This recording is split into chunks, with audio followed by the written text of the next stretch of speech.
It's 8 o'clock. It's been a hell of a day. What a day it's been. You know what? I won't say I'm looking forward to the end of today, but I'm certainly looking forward to a nice big dram now. This is the fun time. This is the fun part of the day for me anyway. Getting to come on here and have a chat with you all and talk a bit about whiskey, talk a bit about some of the things coming up. In this case, talking about Outturn. Evening Gaucho, evening Jazzroids, evening Morky Moo, Robert Akers, Mr. Kareem, Lee Wallace. Hi there, says Jazzroids. Hi there. Cool.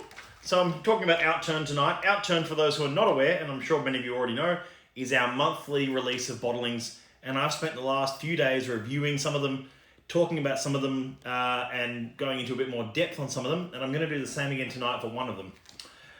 So this is another bottling out of the Outturn, which I want to talk about. So let me grab it.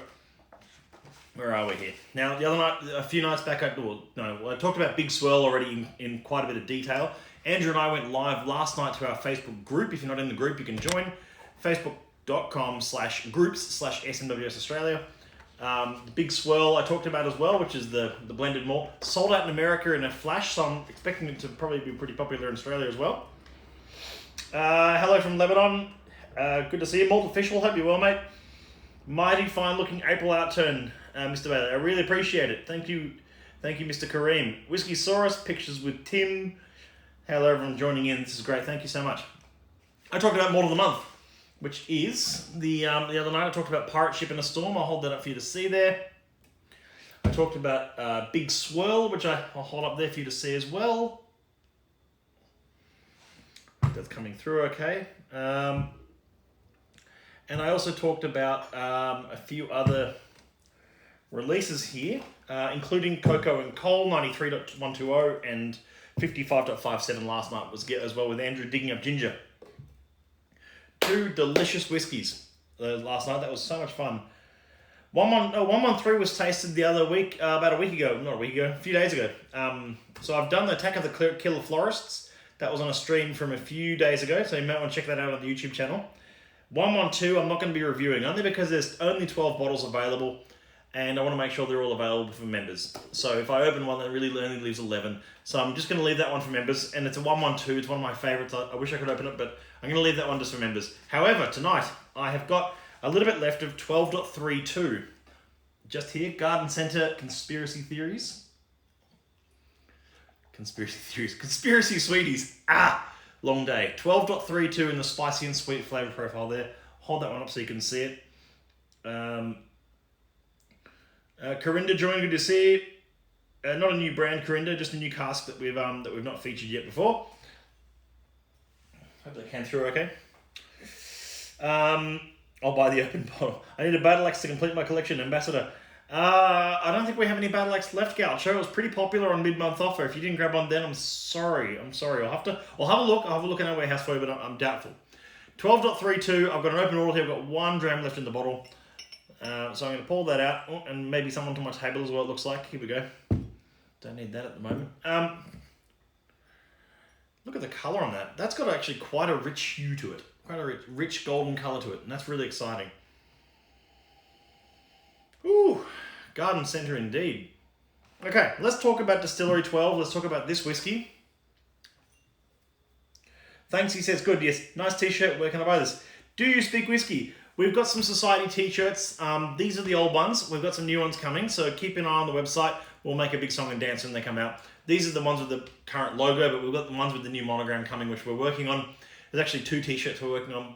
We've got two prototypes at the moment, which I'll show soon. But thank you very much for noticing my nice t-shirt. Time to sing the SWS bottle kill song. The kill song, yeah. We should have a kill song. That'd be good fun. Another bottle for the recycle bin. Yeah, the recycle bin's a bit overflowing at the moment, as you've seen.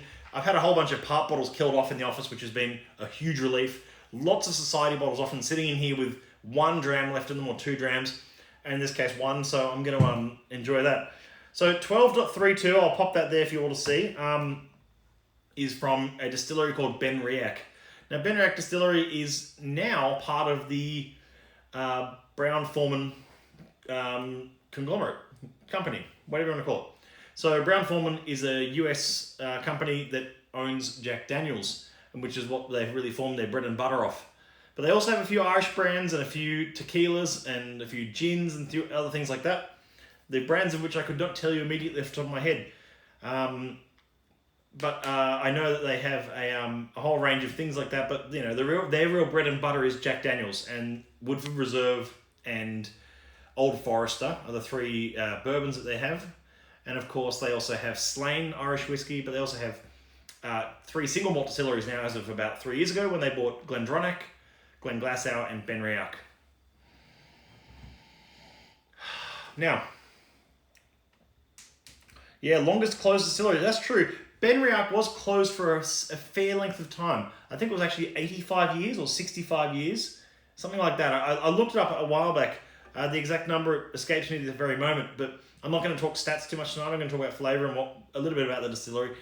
Something to know about Benriach, when they reopened, they were providing it pretty much exclusively for blenders. But that's not uncommon. Most distilleries were, and a lot of them obviously still are.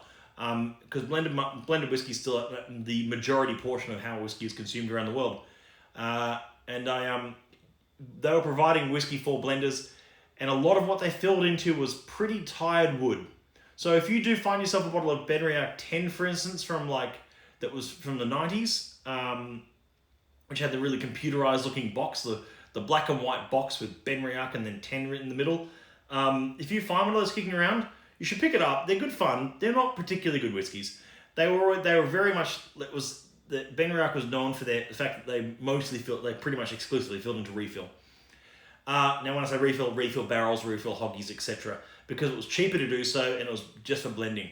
However, Billy Walker came along and shaked things up a bit in, I think, 2004. He bought the distillery along with Glenglassaugh and Glendronach. But he bought that distillery and he started really shaking things up in their wood policy and their maturation, which I think was fantastic because they saw a lot of first fill barrels. As Andrew was talking about last night, as distilleries start formulating their own single malt brand and they're not just selling to blenders, they change the way that they actually market their brand. Well, then they need to actually start getting some quality wood. You can't be just selling tired 7th and 8th refill casks off as your main single malt. Let me grab some of these comments. Good to see you, Sally. Golotto, good to see you. With the new shirts, will they have a new back design?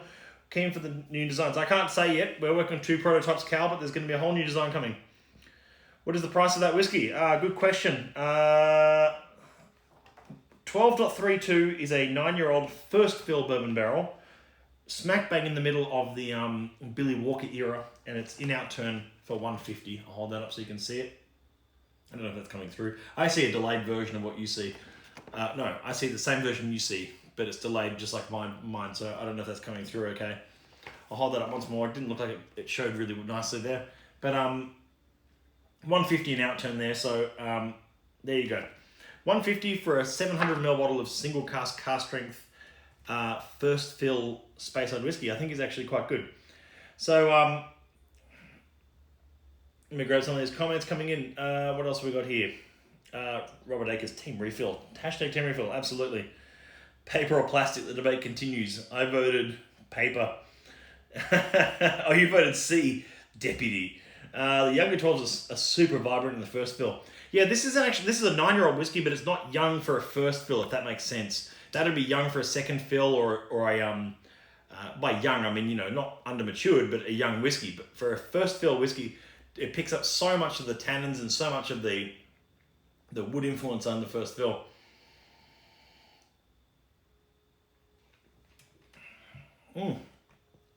That's super approachable though. Really easy drinking for the proof. 59.7%. I will add a drop of water to that. Oh, right in front of me. There we are. So yeah. Besides Facebook, where else can we see last night's episode? Whiskey Gaucho, really good question. We had a great episode last night, which went for about an hour with Andrew, our cellar master. It was broadcast live to Facebook because I wanted the wider angle and there's all sorts of tech issues between Facebook and Instagram. Instagram doesn't let you use external mics and things like that, whereas Facebook does. I wanted to make sure everyone can hear Andrew.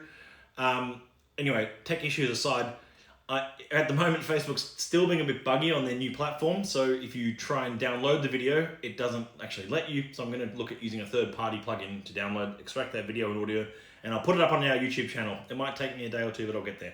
Pop it up on the weekend. Morky Moo asks, would you view a 15 to 20-year-old whiskey in a first fill an element of skepticism? Absolutely, Morky Moo. It'd have to be a very inactive first fill cask to go that kind of distance. They very, very rarely do go that distance. I know of some releases, even from the Society and even from core range bottlers, who have released 15, 20-year-old whiskies in a first fill, and they are, they're always very super vibrant, way too much cask influence sometimes, for me anyway. I know we've seen a bunch of 15-year-old first fill casks at the Society even recently. 51.14 comes to mind, which was a 15 or 16-year-old Irish whiskey in a first fill bourbon barrel, I believe, barrel. And that was just super sugary and big cask influence. Not a whole lot of color, interestingly, but it had a whole lot of, the spirit character was almost completely masked by the cask, which was just creamy and lovely. I don't mind a long first fill maturation in ex-bourbon if it's done right, but most of the time, most ex-sherry, ex-wine casks especially, first fill for 15 to 20 years would be really stretching it, and I think it'd be a little bit overcooked. However, 15 20 years for a second fill or a refill, absolutely beautiful. That's why, but it doesn't have to be, it can work the other way. As I said, first fill can go the length of time, just as younger whiskey can be bottled out of refill casks. Both Andrew and I obsessed over that 55.57 last night, digging up ginger. It's a 10-year-old out of a refill hoggy, so it's bigger than a barrel, and it's 10 years old in a refill. It's got lovely character to it, so it's you can have a younger whiskey, 10's not too young, but so it's you can have a younger whiskey that is out of a refill, and you can have older whiskey out of first fill. It just generally doesn't work as well that way. You've got a bit more flexibility with a refill to go longer. First fill cognac will probably go okay for 20. Well, cognac does age for often 20 years in oak, and then sits in demijohns and whatnot. So, yes, it'll probably go okay, but I find ex-cognac casks' influence on whiskey to be almost a little bit overly sweet sometimes, a little bit one-dimensional, a bit like rum casks for me a lot of the time. But it varies on the type of cask and the type of rum, the type of cognac, etc. So that's something. It's a bit mineralic, bit of croissant in there, bit of butter croissant. Works well with water. It works really well with water, actually. Lovely. So, that's one of the whiskeys I'm talking about tonight. As I said, it's a distillery that's had a remarkable history. In the last 3 or 4 years, the date will escape me, they were purchased by Brown-Forman. Of course, the usual big company buys, entrepreneur's dream kind of thing. You often see a bit of backlash, and I don't think that's justified in this case. If you think about who Brown-Forman are, who Jack Daniels is as a company, while I don't, I'm not a huge Jack Daniels fan personally, but I am a huge fan of the fact that they produce what they do, because it's where would the Scotch whisky industry be without the access to that amount of great ex-bourbon barrels? So they produce a great whiskey that goes a long way around the world in producing other whiskey as well. So they're sort of the benchmark, along with Maker's Mark and Jim Beam and whatnot, and Heaven Hill. So that's why you get these a 9-year-old whiskey like this that's got rich lavender notes. I do find with Ben Riach, however, their spirit character is one that's always quite it's quite sweet on the nose and then quite sort of flinty and mineralic on the finish, which I quite like. It's not like coastal flint. It's just like mountainous flint, like actual flint rock smell and earthiness. Not earthiness, flinty on the finish, which is not a bad thing. It's just a thing. How long has that had 1 dram in the bottle, and has it changed much? It hasn't really changed much at all, Rob, because it was only full just last week. So it's only been open a week. There was 1 dram left at the end of the Wollongong tasting, so I held on to it just so I could be able to talk to you guys about it tonight. Petros, thanks for joining. SMWS Benelux, thanks for joining. Hoggie's about 500. No. Hoggie is about 245 litres, Rob. They're only slightly bigger than barrels that are 200. So you've got, in most common uses of barrel, hogshead, butt. They're the three most common. Then you get into sort of, mid-tier exotics, things like puncheons, pipes, even tons, if you like. They're not really, tons aren't used for maturation. They're mostly just used for vatting and blending and Solera systems.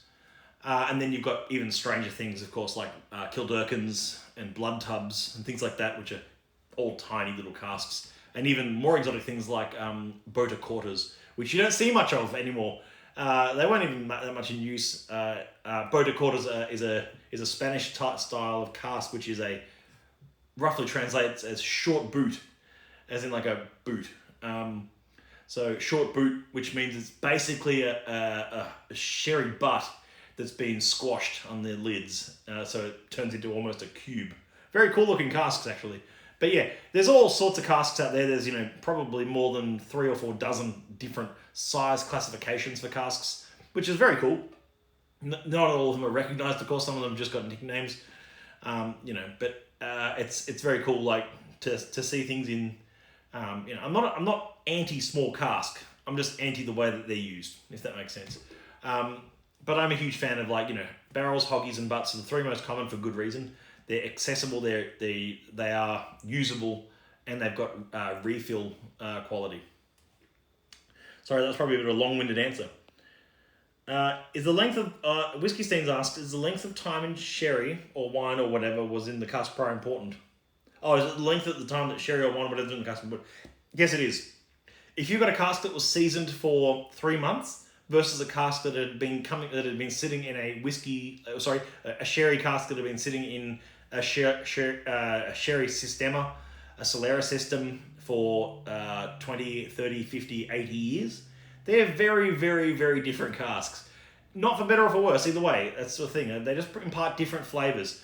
Some would argue that old school sherry casks, as in non-seasoned casks, sherry casks from sherry bodegas, are more desirable. I would argue that maybe they are. I mean, they are more desirable to distillers because they're more genuine sherry casks. But they carry, I would say, when it comes to consistency of output, they carry a much higher risk in that they are quite different depending on which bodega it's come from, where in the sistema it's come from. So the time that the sherry or wine or port has been sitting in that cask, the longer obviously it sits in there, the more it will impart into the wood characteristics.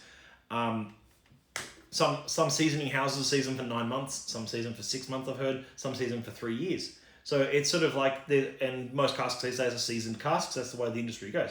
But as long as the flavour is right, and as long as you get a consistency of wood profile, again, it's less so important for the society because we're picking entirely off quality of each cask rather than off a batch, if you like. The batching process goes on a bit earlier in the selection of casks and stuff for the society, but if you're looking at selections of different single casks from different distilleries, that's a bit different from selecting we need these 800 casks to be identical, and they never are, of course, because every cask is utterly unique, as is the wood profile and where that tree came from and all the arbory of the whole thing. So there's a whole multitude of values in there which change the end result, where it sits in the rick house, where it sits in the temperatures, all that kind of thing. Where are we? Firkins, Rundlets, Kildurkins, Firkins, blood tubs. Yeah, it never ends multificial. There's a multitude of names for casks that are between 2 and 20 litres. I think there's like 5 or 6 different cask names in that bracket alone.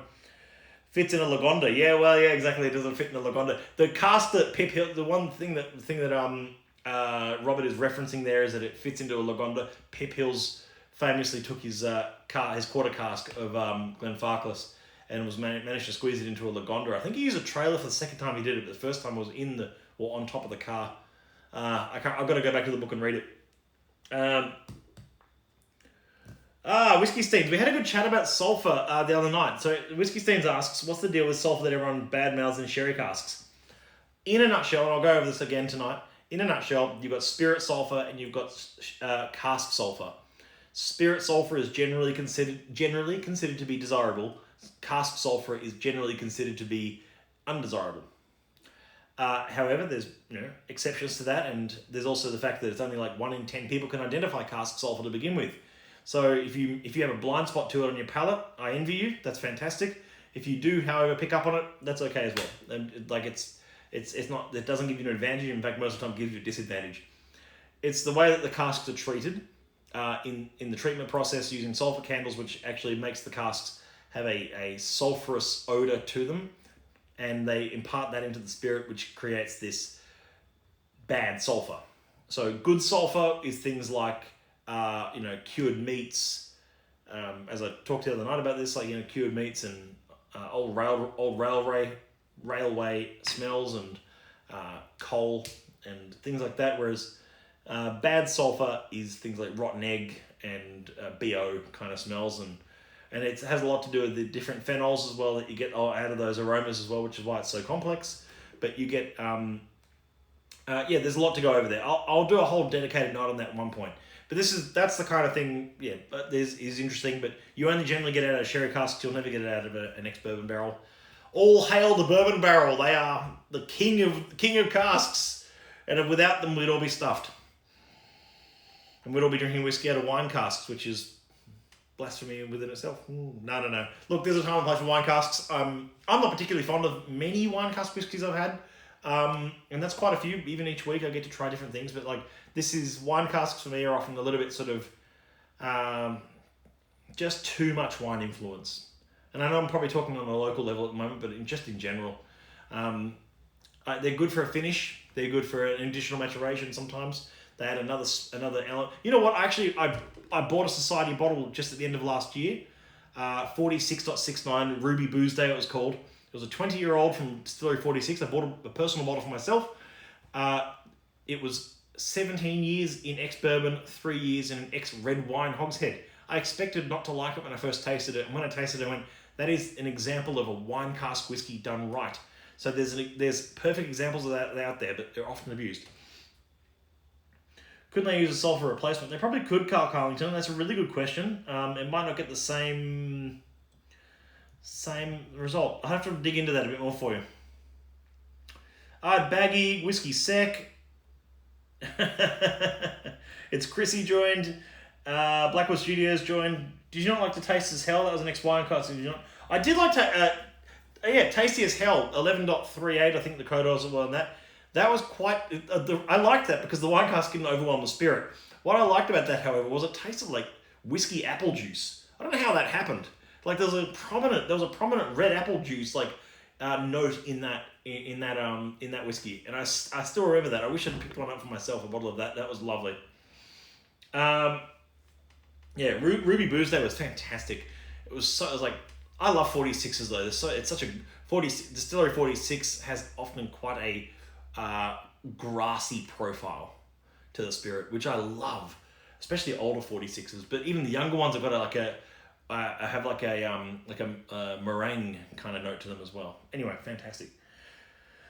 Joey, I feel like tasty as hell. Great stuff. Very quaffable. I really liked it. Yeah, cool. Lord Bin Chicken. What a name. Join. Good to see you. 11:38 apple juice and oat bars. Yeah, oat bars. Yeah, it was. It was like oaty and apple bars. You know, this is the thing.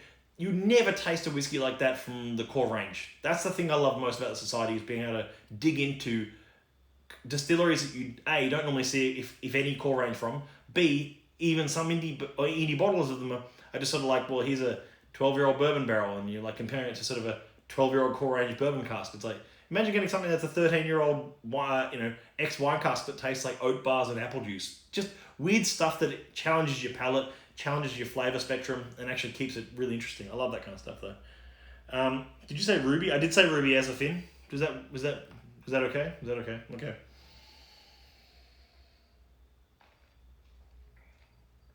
So that's 12.32. There's 18 bottles in Outturn, but I think it's actually a little bit less because it got featured at Wollongong, the last event we got to host before we all had to close our events off, and was very well received. It was a lot of fun. It was a spicy and sweet and very deserving of that flavor profile. I'll take any questions now if you want. I mean, I've got a few. We've been going for about 25 minutes. Just a good chat tonight about another outturn preview, 12.32. We've had a few outturn previews over the last few nights, which has been fantastic. And I'm going to delve back into one of them again tomorrow night. But tomorrow night's also going to be a bit of a focus on Boilermakers. So I'm going to pick one of the whiskies that I've already featured in the last few days from the upcoming April outturn, which is Friday week, so 8 days from now. And 7.5 days or so, if you want to be exact. And I'm going to pick one of the whiskies from this outturn tomorrow, and I'm going to try and pair it with a special beer. I've got a few beers in the fridge I need to open and try, so I'll see what I can get away with there. Yes, tell me the name. Ruby Booze Day was the name as a phenomenon. I think it's all gone now, I'm afraid. But next time we get one with the word Ruby in it, I'll hit you up. A nice Sauternes finished whiskey is always welcome in my humble opinion. Mr. Kareem, I absolutely agree. I've had some fantastic and some shocking ex-Sauternes whiskies, but when it's done right, it is fantastic. Actually, I won't say which distillery or anything, because I'm not in the business of bad-mouthing any spirit, because there's always good spirit from every distillery, I'm convinced. You've just got to find the right mixture of cask and spirit profile and everything, but and maturation time. There was a distillery I was trying. It was a 9 or 10-year-old whiskey from that was full 10 years maturation in an ex-Sauternes cask, and I don't know if that was it was 10 years maturation, full maturation in ex-Sauternes. What a waste! What a total waste of both cask and spirit. It was just Sauternes, and that's lovely. I love a good Sauternes, especially if you can find a nice one that's got that lovely, almost like I love a Sauternes that's both sweet but has a some of them have a real earthiness to it. I don't know how better to say that at the moment, like a real sort of like damp earth to some of them, like a damp rainforest earth kind of smell, and it's just in the hint of the background. It's a bit of terroir to the wine, but it's if you can like this was just straight up sweet Sauternes in a glass, and it was 46% or something. It's like, I may as well drink a Sauternes. It was, and I don't mind that. It's like like I say, I like my Sauternes and I like my whiskey. I just think that there should be a bit of a, and I love it when they cross over and like a whiskey in an ex-Sauternes cask, or maybe maybe someone wants to do a Sauternes in an ex-whiskey cask, whatever, an ex-bourbon barrel or something. That'd be fun. But it's like, I love those crossovers, but they have to make sense both on flavour and in context, and I don't think all of them do. But a finish, however, a Sauternes finish and a Sauternes extra maturation can sometimes take a kind of savoury spirit in some cases that I've seen and turn it into something else. There was a Balmenac I tasted years ago that was finished in ex-Sauternes. That was like taking a really savoury biscuity malt like Balmenac is, and it was just added another spin of the dimension to that spirit, which was lovely. Here we go. Thoughts on that 40-year-old grain juice? Calte, I've not tasted it yet. But there's some. Have a read of the article. Oh no, that was the one I did taste. Sorry, I'm getting ahead of myself here. There's another grain that's not in this outturn. Sorry, I'm thinking about February for a second. Then sorry, or March outturn. There's a G6.8 I think in March outturn that I have not tasted. Sorry, that was a 37-year-old. That one I have. I don't have a bottle in the office at the moment. However, it was a sample. It's that classic old school delicate sherry. It's lovely. It's a premium release for a reason, because it's a very special old grain, 40-year-old grain. Yes. And Andrew said something the other night which I quite agreed with. He said that like a lot of grains, especially like Cameron Brigg and Port Dundas and whatnot, really have to have a bit of age to really start waking up. And there are, again, exceptions to the rule. He even referenced that some Japanese grains that we had at some point, G11.1 and G13.1 as examples, or no, G12.1 and G13.1 we had years and years ago, were examples of young grains. One was like a 4 and one was like a 5-year-old single cask grains. They were delicious whiskies. But how you can often find things like a lot of Scottish grains for some reason really needs time to wake up and find its footing, which is exciting. Oh, still in isolation, can't get to the PO box. Galotto, if you want anything from Outturn, we can hold your order. Just put it in the order notes. just say hold it, don't ship until date. They'll hold your order for you. That's fine. If by the way, any members who are in isolation, who are not allowed to leave the house, who are due to corona or whatever, that's fine. Put it in order notes that if you use a PO box or something, don't deliver until this date so it doesn't get returned to sender, and then our warehouse won't know what to do with it. But or just put a delivery date that you're looking for, or put no signature on delivery. Speaking of which, I think signature on delivery at the moment is out because they're not allowing you to sign on delivery. So just keep an eye on your doorsteps if you're one of those people that, or on your front desk of your workplace, wherever you get them delivered, because they'll be coming through, and I don't think they have to sign for them at the moment. So keep an eye on that. Cameron Bridge is baller. Yeah, it is. It's old school silky fun. Lovely grain. Petrino 11, good to see you. One of my Society Spirits glasses has a wee wobble in the base. Is this an aid? Is this to aid swirling? The Spirit glass, Rob. These are all made by Lehman. They're custom designed by a company that we work with in France, and they're custom designed and they're hand blown. So they're hand cut and blown. So as in like some of them, and when you're polishing them, you find that they have a bit of a wobble in them sometimes as well, even like a slight misshape sometimes in the bowl or something. I love that in a glass though. I actually love the imperfections in a glass because it provides a bit of one-offness, a bit of personality to it rather than just another computer cut glass out of the factory. But these are they're lovely glasses that are hand blown, so they get a bit there's going to be some errors sometimes, but you can use it as a swirling aid. Make sure you look right when you do it as well. The angle, the ambassador swirl. Joined late, but I have a G7.12 thumbs up all around second. Oh, it is. Yes, I remember the G7.12 second fill Saturns full maturation. Was that full maturation? I think it may have been a finish, but I'll have a look at that. Big thanks to Susie for coordinating my various on hold orders. Yeah, Rob, I'll pass that on. She does watch. You saw it first. Rob said a big thank you to you because yes, and huge thank you to Susie. For those who don't know, Susie Torres is the general manager and membership services director for the society here in Australia. She is the engine of the engine room. Or if the society is what's the phrase I heard Tim Duckett say, that if it was like, if the society is a Rolls Royce, then she's the engine. There you go. So, big shout out to Susie because she does so much for the society. I don't get an opportunity often enough to thank her for what she does. Because she's very much behind the scenes and keeps everything running really amazingly. And for those of you who get to meet her at events, it's even better when we have events. We'll be back. Paulie Edited joined. Good to see you, Paulie Edited. So it's a bespoke wobble. Love it. Exactly. Shortman Kirsty, good to see you. You got some whiskey delivered yesterday. Didn't have to sign. Yeah, it's true. There's no signing going on at the moment. No signing for deliveries. That's not going to happen at the moment. So, there you go.